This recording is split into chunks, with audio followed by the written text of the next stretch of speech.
마가복음 11장 25절 26절입니다. 마가복음 11장 25절 26절 말씀 다 함께 읽겠습니다. 25절입니다. 다 함께 읽습니다. 서서 기도할 때 아무에게나 혐의가 있거든 용서하라. 그리하여야 하늘에 계신 너희 아버지께서도 너희 허물을 사하여 주시리라 하시니라. 아멘. 26절은 좀 이따 말씀드릴게요.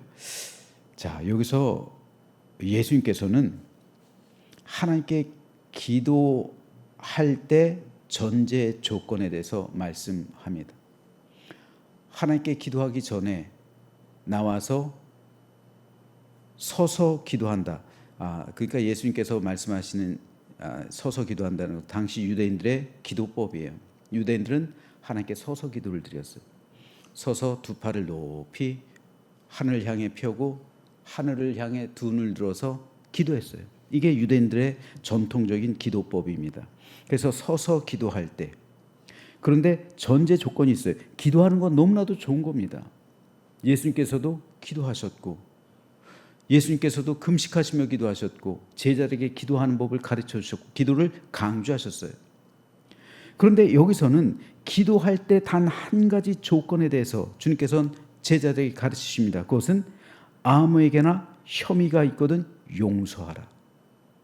먼저 기도하기 전에, 기도할 때 그런 누구에게나 혐의가 있거든 용서를 먼저 하라.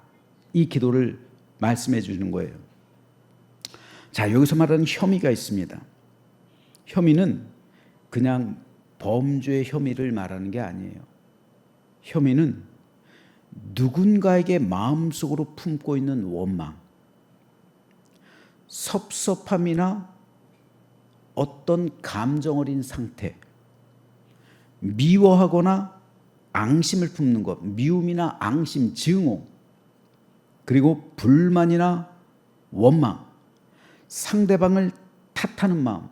즉 우리가 살아가다 보면 수많은 인간관계가 있잖아요.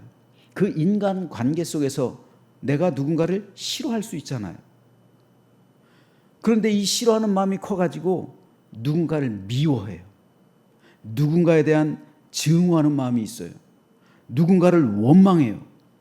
그 사람에 대해서 매일 불평을 해요. 누군가의 섭섭함을 느껴요. 어떤 감정이 좋지를 않아요. 상한 감정이 있어요. 그 감정에 찌꺼기들이 있어요. 그래서 그 사람을 보면 그냥 자동적으로 나쁜 말이 나가요. 그 사람을 대적하는 말이 나가요. 그래서 다툼이 돼요. 내 마음속에 가시가 있어요. 이것이 바로 혐의예요. 혐의. 이 마음을 품고서 두 손 높이 들고 하늘을 향해서 기도하지 말라는 거예요. 그 기도 하나님께서 듣지 않으신다는 겁니다. 이 기도가 하나님께 응답되기 위해선 용서하라는 거예요. 용서하라는 건 풀어주라는 겁니다. 풀라는 거예요.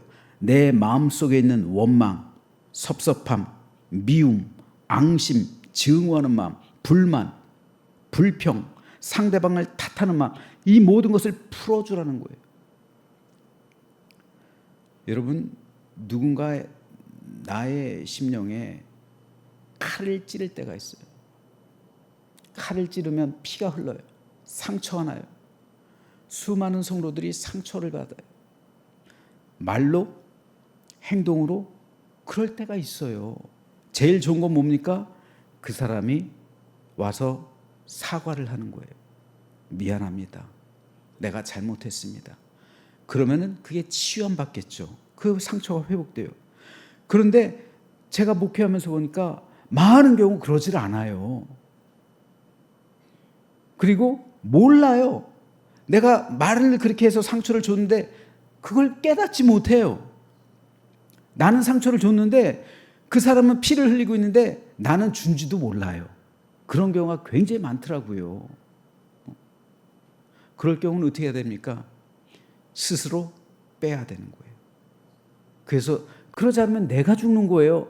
그게 칼이 계속 박혀 있으면, 계속 피를 흘리면 계속 누군가를 미워하는 거고, 누군가를 증오하는 것이고, 누군가를 불평하는 것이고, 그 사람을 대적하는 것이고, 그로 인해 하나님의 임재하심이 내게서 떠나가는 거예요. 하나님의 기도를 해도 하나님께서 응답하시질 않는 거예요.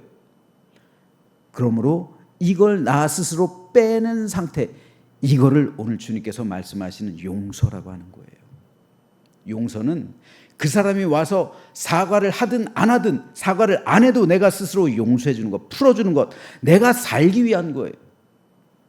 그럴 때 하늘에 계신 너희 아버지도 너희 허물을 사하여 주시리라. 그럴 때 하나님께서는 우리의 범죄까지, 우리도 하나님 앞에서 매일 회개합니까?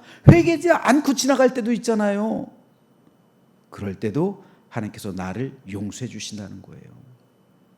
나의 죄를 사하여 주시고, 더 큰 범죄, 더 큰 죄를 저질러도 하나님께서는 너희를 용서해 주신다. 그런 의미입니다. 26절 없음이라고 되어 있어요. 이 없음이라고 되어 있는 것은요, 나중에 사본을 발견했는데 그 사본에는 원래는 있었는데 나중에 발견한 사본에는 없어요. 그래서 없다라고 기록한 거예요. 그렇지만 어떤 사본에 이런 말씀이 기록되어 있어요. 만일 너희가 용서하지 아니하면 하늘에 계신 너희 아버지도 너희 허물을 사하지 아니하시리라.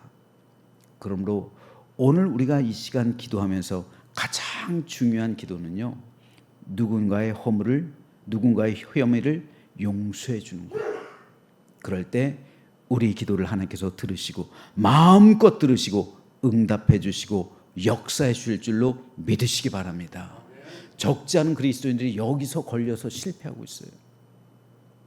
여기서 걸려서 넘어지고 있어요. 그래서 하나님의 놀라운 은총과 축복을 받지 못해요. 그러므로 이 시간 누군가를 향한 혐의가 내게 발견되거든. 지금 여러분 마음속에 떠오른 그 사람 용서해 주십시오. 그 사람의 허물 사하여 주십시오. 이 땅에서 풀리면 하늘의 관계에서도 풀리게 될 줄로 믿습니다. 그리고 응답이 일어나서 여러분이 기도하고 간구하는 모든 것이 오늘 저녁 다 해결한 받는 놀라운 믿음의 역사가 일어나게 될 줄로 믿으시기를 주님의 이름으로 축원합니다.